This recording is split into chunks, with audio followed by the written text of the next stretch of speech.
Hello everybody, this is ANTINATALIST, and this is my first video for 2022. A is for antinatalism, and this is Matt's book. It is his ABCs of antinatalism. Let me show you the cover.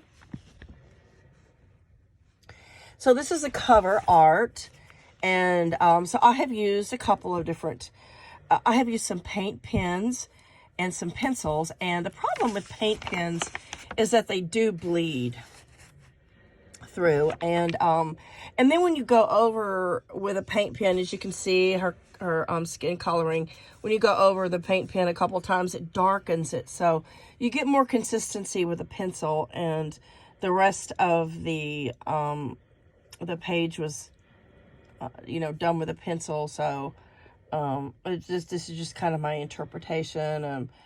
And there is the embryo and an eventual skeleton, or dead fetus, and the umbilical cord. The umbilical cord of life and death. Alex is going to be reading. So Diane did a fantastic job with the coloring, and this is a fantastic book by Matt, Life Sucks. So this reads, A is for antinatalism, which is the philosophical position against procreation. To create a life, one must also condemn that life to addiction, suffering, and death without a justifiable reason. An antinatalist accepts the fact that there can be no guarantee of a good life, and that every birth carries inherent risk. There is no acceptable purpose to expose a new person to the harms of existence.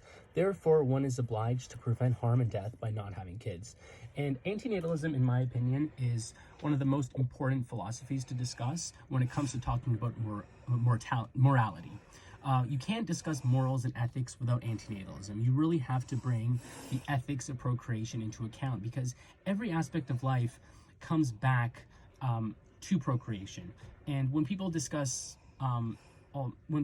ethics like theft, murder, rape, all sorts of things, you really have to tie that back to the root source, which is being brought into life, being forced into life. So I think every aspect of the world should discuss this philosophy more, because it'll give a clear understanding of ethics and personal responsibility and risk and harm and everything else. And yes, reproduction is the most fundamental beginning of all harm and suffering. So, he mentioned, murder, rape, accidents and drownings, whatever.